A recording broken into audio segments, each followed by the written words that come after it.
Olá amigos, sejam bem-vindos a mais um vídeo do meu canal. Eu sou o Lucas Knipe e vamos falar de Ben Shelton, né? Depois de ter três derrotas seguidas na grama, né? Perdeu nas semifinais do Stuttgart pro Zverev, perdeu lá na estreia, se não me engano, de Halle, aí perde também na estreia lá em, se não me engano, em Eastbourne, né? Foi um desses dois torneios aí pré-Wimbledon. Ben Shelton jogando um Wimbledon até agora maravilhoso, baita nível de tênis por parte do americano e hoje vence Marton Fucsovics 6-3. 7-6-6-2, jogando bem nos games de devolução, nas trocas no fundo de quadra, obviamente de praxe tem que falar, sacando muito bem. E o Ben Shelton é um tenista que tem muita qualidade para jogar na grama, não apenas pelo saque, né? Tem gente que vai ser muito redundante e falar apenas do saque dele, mas ele tem uma capacidade de aceleração no forehand maravilhosa, variações para o slice e esses efeitos que ele consegue colocar que são muito interessantes. E ele tem muita habilidade também para se defender, ele é ágil no fundo de quadra, é um cidadão, assim, um atleticismo magnífico, né? O Ben Shelton tem um atleticismo fenomenal e eu acredito que é um cara que quando tá confiante, né? E é um cara que, assim, não respeita, no bom sentido, ele não respeita um tipo de adversário de jogar com medo do cara com rank melhor, tá lá para peitar o cara e fazer o melhor dele. Eu acho o Shelton muito perigoso e, a meu ver, assim, ele vai enfrentar o Lorenzo Sônego nessa próxima fase, caso confirme um possível oponente de Jannik Sinner nas quartas de final. Vamos ver aí, porque esse é um cara muito perigoso, né? O Ben Shelton hoje vencendo o Fucsovics, que ganhou do Monfils, né? É um tenista de grama de qualidade. O Marton Fucsovics já foi quartas de final nesse torneio. E a questão é, o Marton Fucsovics, ele até tem a solidez dele no fundo de quadra, mas mais do que nunca ele ia precisar jogar bem no fundo, né? E o Shelton ganhar de um Fucsovics no fundo de quadra, dele conseguir entrar nos games de serviço do húngaro e fazer do jeito que fez, é muito animador, né? E ele já está no top 10, o Ben Shelton, né? E eu acho que existe aí aquele negócio, tipo assim, ele é um grande talento americano da atualidade para mim. Eu não acho que isso está aberto a debate, entende? Eu acho que, se a gente olha para o Taylor Fritz, eu acho que ele é o tenista mais completo, mais pronto e lapidado da atualidade entre os americanos, né? É o cara que já tem muito mais ciência dos recursos do jogo que ele tem e com justiça é o americano mais bem ranqueado. Mas o teto de produção do Shelton, o potencial dele, é maior. Ele é, para mim, um jogador melhor do que o Francis Tiafoe. Para mim, ele é melhor do que o Sebastian Korda. Assim, para mim, nem deveria ser debate, né? O Korda, obviamente, muita gente fica encantado pela maneira que ele bate no fundo de quadra. A técnica dele é muito de contato na bola, extremamente limpa, bonita de se ver.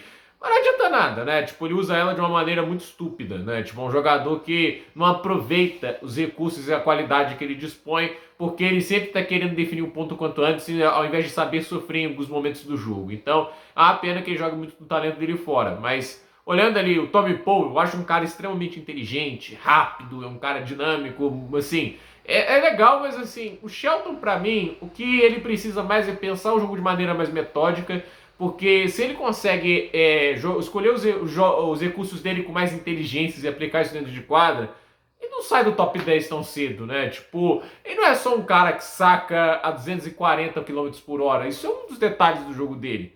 Então, um dos melhores forehands do tour, muita capacidade de aceleração, entende? Como eu disse, que ele é ágil, ele se movimenta bem, ele sabe jogar no fundo de quadra. Ele tem recurso para isso. Não é o melhor, mas aí também cabe evolução técnica e mais do que isso, cabe a ele escolher bem as jogadas no fundo de quadra, né? Eu acho assim, as pessoas quando vão lá colocar o termo sacador, eu acho que fica um pouco redundante porque parece que o cara só sabe fazer isso, né? Se a gente for pegar aqui o histórico dos sacadores, no anos 2000, quem era o sacador mais conhecido? Para mim, eu acho que era o Andy Roddick, né? O Roddick, obviamente, até foge um pouco do padrão dos sacadores, que não é um cara gigante, ele tinha 1,88, né? Por tênis isso não é gigante, né? Mas ele tinha 1,88, conseguia aquela porrada de aces, mas ele sabia jogar no fundo de quadra. E, inclusive, assim, não era o cara mais refinado tecnicamente, mas era um dos mais espertos, né? E aí a gente tinha, por exemplo, né, Ivo Karlovic, esse sim, era um cara que realmente não era bom no fundo de quadra, apelava para jogar muito na rede, tinha um dos piores aproveitamentos de games de devolução. Isso não foge tanto da maneira que o Isner jogava. O Opelka, eu sempre vi mais qualidade dele no fundo de quadra, mas realmente, assim, não é sempre que ele mostra isso. Mas por exemplo, o Tiric foi colocado muitas vezes no grupo dos sacadores. Ele sabe jogar muito bem no fundo de quadra, tem um magnífico forehand. Parar para pensar no Kevin Anderson, 2 vezes finalista de Slam, jogava demais no fundo de quadra, backhand dele maravilhoso, sabia jogar forehand, o cara ganhou do Andy Murray jogando bem no fundo de quadra no US Open de 2015. Inclusive, Para um cara que gosta de tênis, quer ver um tênis muito bem jogado, vê as oitavas de final, Anderson e Murray, do US Open de 2015. Um dos jogos mais lindos de tênis que eu vi, eu sei, na minha vida. Foi realmente fantástico, um jogo subestimadíssimo, né? E assim, não é impeditivo para um cara que saca muito bem, que tem uma potência e nesse recurso do saque ganhar muitos pontos de graça, né? Saber jogar bem no fundo de quadra. Não é necessidade, se ele quiser, não só ser um top 10, mas ser um top 5, entende?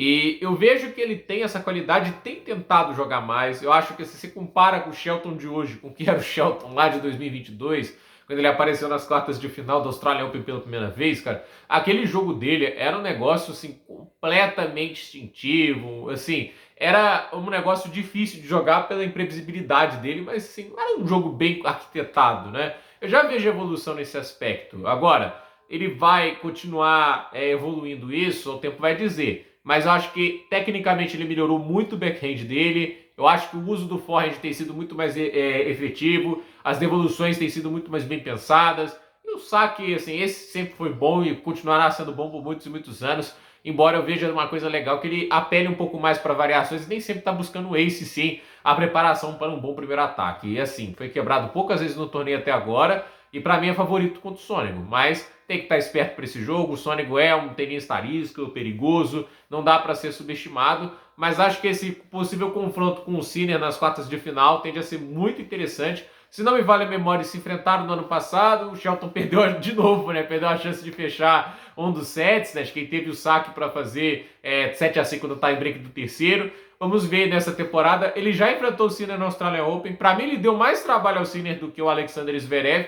Teve a chance de fechar o primeiro set, não aproveitou. O Shelton, ele tá indo bem nos Grand Slams esse ano. Oitavas de final contra o Alcaraz e Roland Garros, ótimo resultado, até porque vendeu caro para o Alcaraz. Ele teve chance até de deixar pior, né? E para mim teve chance de deixar pior para o Sinner lá no Australian Open. Agora é ver o que ele vai conseguir fazer nessas oitavas de final e que tipo de desafio ele consegue impor ao número 1 do mundo. Isso é claro, ele avance perante o Lorenzo Sonego e caso o Jannik Sinner avance perante Grigor Dimitrov. Mas tende a ser a tendência pelo aspecto de que, para mim, o Shelton é mais jogador que o Sonego, ainda mais na grama.